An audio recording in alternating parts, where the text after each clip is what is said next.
ഇമാം ഷാഫിഈ റഹിമഹുല്ലാ ഒരിക്കൽ ഇമാം അഹ്മദിൻ്റെ വീട്ടിൽ വിരുന്നുകാരനായി എത്തുകയുണ്ടായി. ഏറെ നാളത്തെ കാത്തിരിപ്പിനും പ്രതീക്ഷയ്ക്കും ശേഷം കിട്ടിയ അതിഥി എന്ന നിലയിൽ ഇമാം അഹ്മദ് അവർകൾ ഇമാം ഷാഫിയെ നന്നായി സൽക്കരിക്കുകയുണ്ടായി. ഇമാം ഷാഫി ആണെങ്കിൽ നന്നായി ഭക്ഷണം കഴിക്കുകയും ചെയ്തു. എല്ലാം കഴിഞ്ഞ് രാത്രിയിൽ ഇമാം അഹ്മദിനോട് മകളുടെ ചോദ്യം, ഒരു സത്യവിശ്വാസി നിറയ്ക്കുന്ന പാത്രങ്ങളുടെ കൂട്ടത്തിൽ ഏറ്റവും മോശമായ പാത്രം വയറല്ലേ? അതുകൊണ്ട് തന്നെ സത്യവിശ്വാസി 1/3 ഭാഗം മാത്രമല്ലേ കഴിക്കുകയുള്ളൂ? എന്നിട്ടും വലിയ മഹാനെന്നും ഭൗതിക വിരക്തിയിലും ലളിത ജീവിതത്തിലുമൊക്കെ വലിയ മാതൃക എന്നൊക്കെ പറഞ്ഞ നമ്മുടെ അതിഥി എന്താ ഇത്രമാത്രം ഭക്ഷണം കഴിച്ചത്? ഇമാം അഹ്മദ് തൻ്റെ മകളുടെ സംശയം ഇമാം ഷാഫിഈയോട് പറഞ്ഞപ്പോൾ മഹാനവറുകൾ അതിന് പറഞ്ഞ മറുപടി, താങ്കളുടെ അടുക്കലുള്ള ഭക്ഷണത്തിൽ ഹറാമിൻ്റെ ഒരു തരി പോലും ഇല്ല എന്ന് എനിക്ക് ഉറപ്പാണ്. പരിപൂർണമായും ഹലാലായ റിസ്ക് മാത്രമാണ് താങ്കളുടെ പക്കൽ ഉള്ളതെന്ന് ഉറച്ച് വിശ്വസിച്ചതിൻ്റെ പേരിലാണ് ഞാൻ ഇത്രയധികം ഭക്ഷണം കഴിച്ചത്. കാരണം ഹലാലായ റിസ്ക്കിൽ ഒരു നൂറുണ്ട്, അതിലൊരു റഹ്മത്തും ബറക്കത്തും ഖുവത്തും ഒക്കെയുണ്ട്.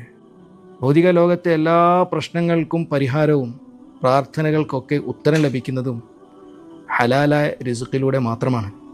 അത് ഇന്നലെ രാത്രി എൻ്റെ ജീവിതത്തിൽ ഞാൻ നേരിട്ട് അനുഭവിക്കുകയും ചെയ്തു. കാരണം കഴിഞ്ഞ എത്രയോ നാളുകളായി, എത്രയോ കാലങ്ങളായി എൻ്റെ മനസ്സിനെ അലട്ടിയിരുന്ന, ഉത്തരം കിട്ടാതെ എൻ്റെ മനസ്സിൽ ബാക്കിയായിരുന്ന 200ഓളം പ്രശ്നങ്ങൾക്ക്, മസലകൾക്ക് ഇന്നലെ രാത്രി എനിക്ക് ഉത്തരം ലഭിക്കുകയുണ്ടായി. അത് താങ്കളുടെ അടുക്കൽ നിന്നും കഴിച്ച ഹലാലായ റിസ്ക്കിൻ്റെ ബർക്കത്ത് കാരണമായിട്ടാണ്, അതിൻ്റെ ഖുവത്ത് കാരണമായിട്ടാണ് എനിക്ക് ലഭിച്ചതെന്ന് ഞാൻ ഉറച്ചു വിശ്വസിക്കുന്നു. റസൂലുള്ളാഹി സ്വല്ലല്ലാഹു അലൈഹി വസല്ലമ തങ്ങൾ പ്രാർത്ഥനകൾക്ക് കൂടുതൽ ഉത്തരം ലഭിക്കുന്ന പല സന്ദർഭങ്ങൾ പറഞ്ഞ കൂട്ടത്തിൽ വളരെ പ്രധാനപ്പെട്ട ഒരു സന്ദർഭമാണ് യാത്രക്കാരൻ്റെ ദുആ.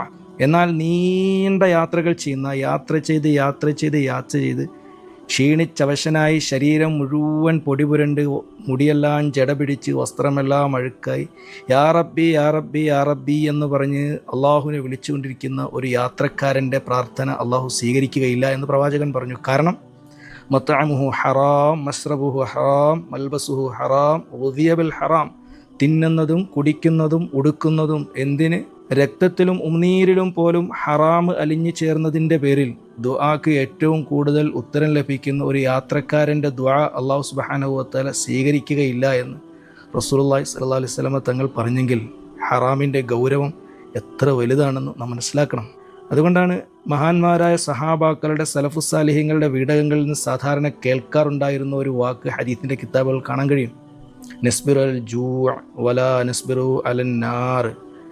പട്ടിണിയും ദാരിദ്ര്യവും വിശപ്പും കഷ്ടപ്പാടും എല്ലാം ഞങ്ങൾ സഹിച്ചു കൊള്ളാം, പക്ഷേ ഹറാമ് കാരണമായിട്ട് നരകത്തിലേക്ക് എത്തിച്ചേരുന്നത് ഒരിക്കലും ഞങ്ങൾക്ക് സഹിക്കാൻ കഴിയുകയില്ല.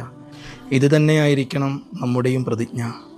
ഉണ്ണാനില്ലെങ്കിലും കുഴപ്പമില്ല, ഉടുക്കാനില്ലെങ്കിലും കുഴപ്പമില്ല, എന്തിന് കയറിക്കിടക്കാൻ കിടപ്പാടമില്ലെങ്കിൽ പോലും പ്രശ്നമില്ല.